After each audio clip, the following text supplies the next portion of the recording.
This video will offer a brief introduction to literature reviews. We'll cover definitions, getting started, selecting sources, and pulling it all together. Purdue University's online writing lab provides a quick and clear definition saying, a literature review is a document or section of a document that collects key resources on a topic and discusses those sources in conversation with each other. It's part of the process of finding out and then conveying what research and what knowledge already exists on the topic that you're studying, and of providing context for your own research. You're explaining what we know, what we don't know, where there are disagreements or the findings are unclear, and providing a brief background into that area of study. The goal of all of that is to provide a place where you can say, my research fits here, or here is what you need to know to understand why I'm asking and answering this particular question. The process itself is fairly straightforward on the surface. Actually pulling it off takes some effort. You begin with your topic or your research question. Obviously, you can't contextualize your research without knowing what you're researching. So by way of example, one of my coworkers and I did some research into whether people think government information is trustworthy and how that affects their research practices. So my first step was to gather background information and see who else had studied similar topics. You need to figure out what's out there and use all the options available to you here. Utilize the library's databases, what Google can give you, books on the topic. You may not need to use everything you find, but it's often helpful not to be too narrowly focused in the beginning. You don't need to read through all of these, but do get a sense of what's out there. And as you're searching, make note of related or synonymous terms. That will help ensure that you're thorough in your search and that you cover all the relevant topics. This can also help to develop or refine your own research question or thesis. Sometimes you run across nuances that can give you better language to use in your own writing or can help you clarify concepts. Sometimes the evolution of terminology on a topic also indicates growth or change in that whole area of study, and that's important to note. So in my example of trust in government information, I learned that there were already studies done that looked at the spectrum of trustworthiness in information, and they made a distinction between trust as a concept and distrust as a concept. And knowing that allowed us to use similar language in our own writing and to build on those distinctions without having to develop that particular idea ourselves. So it made my own writing stronger, and it gave me a clear connection to others studying in that same academic area. Have a plan for organizing your sources as you go to. Different methods work for different people, and there's no one right way, but there are some less than ideal ways.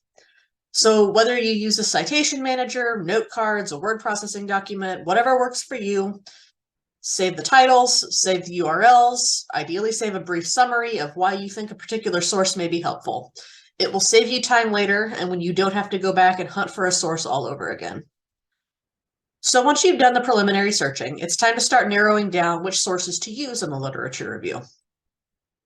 Often finding a few really solid ones will help you link to others. So if there are a couple of academic articles that you find really helpful, for example, look at who else has cited those articles or those books. See if they have anything in common in their bibliographies once you have a handful. Take some time to really read and evaluate the sources once you start narrowing things down here. And remember, they're meant to describe the background to your own research, so consider them in that context. What information are you pulling from them to support your own claims? Why one and not another? That's the type of information that you'll need to explain to your reader once you start writing.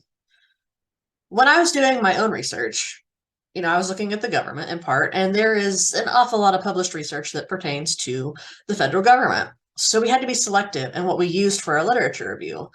And we really focused in on specific populations like college students and decided to only look at federal government information instead of anything at the state and local level. Those types of decisions made our project more manageable and it made our topic more clear. So once you've selected your sources, it's time to start pulling it all together into something cohesive.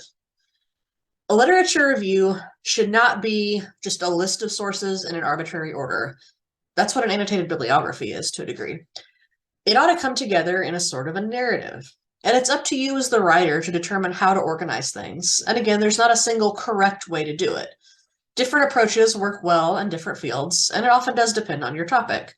So maybe you can look at your sources chronologically. Have they all built on each other, or how are you yourself building on all of that cumulative knowledge?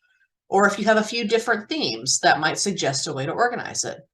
So back to my own example, we needed to tackle a few different subtopics in the literature review. And that meant we could talk separately about, say, how people might use government information in general and to what degree they trust the government in general. It's two different things, and then explain how we are going to pull together both in our own research. The next step is to refine the content of your literature review. So once you started to organize everything and even to write your paper, is anything missing? Are there gaps? Is there a topic that you need to address in more detail? Or alternately, are there some resources that maybe aren't as relevant now that you've gotten going and you should cut them out? Or maybe your thesis has shifted enough in the process that you need to go back a couple of steps. Sometimes you hit this early in the process and sometimes it comes much later. And more often than not, especially if you're doing a larger project, you'll have to tackle this multiple times. It's part of the process. So the last step, it's time to write, or if you've already started writing, to finalize the literature review. So you've done all the work of gathering, analyzing, structuring everything into a narrative. Now it's time to get it all on paper. And again, this is not an annotated bibliography. You don't typically need to offer a whole lot of detail in summarizing the sources that you found. Explain their findings, and then spend more time focusing on how those findings offer context or support for your own research, how they support your thesis. How does it all come together to answer your research question? Organizing your sources deliberately in the previous step lets you transition smoothly in the writing from one to the next. And this skill takes some practice, but approaching it with a logical, thoughtful structure makes that process much easier. And as you write, make sure to include your in-text citations. I promise you from long experience, it is easier to cite as you go than to try to go back and fill in citations later. And you may need to go back to some of the earlier steps to fill in those unexpected gaps or to restructure things if you find it's just not working. And again, that's part of the process. Should you have any questions about any part of finding or evaluating those sources, please feel free to ask a librarian, as we are glad to help.